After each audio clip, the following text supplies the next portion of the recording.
আলহামদুলিল্লাহ, আসসালামু আলাইকুম। কেমন আছেন সবাই? দিয়ে মজবুসটা তৈরি করলাম, ঠিক আছে।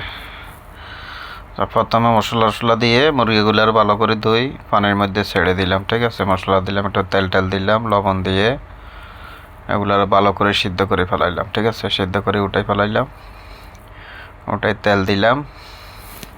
ঘিও দিতে পারেন, ঘি দিলে আরও টেস্টটা আরও বেশি হবে। হালকা একটু মশলা দিলাম, পেঁয়াজ দিলাম, দিয়ে ভালো করে একটু লাল করে পরে চাইলগুলো আগে ধুয়ে রাখলাম, চাইলগুলো ঢেলে দিলাম, ঠিক আছে। চাইলগুলো দিয়ে ভালো করে এটারে একটু তেলের উপরে ভাজি করে ফেলাবেন, তাইলে টেস্টটা একটু বাড়িয়ে আসবে, ঠিক আছে। তেলের উপরে ভাজি করে ভালো করে লাড়ে ছাড়ে দিবেন, ঠিক আছে। একটু ভাজি হয়ে গেলে পরে পানিগুলা, ওই যে মুরগি বয়লিং করছি, মুরগির পানিগুলা সাকি পানিগুলা দিয়ে দিলাম, ঠিক আছে। পানিগুলা সেকে দিয়ে দিলাম, হয়ে গেল মজবুত ইনশাআল্লাহ, ঠিক আছে। নিয়ম মতো পানি দিবেন, তারপরে জাফরান দিয়ে দেবেন উপরে দিয়ে।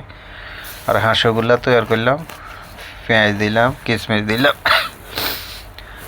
আর বুটের ডাল আর কি, ওগুলা দিয়ে দিলাম।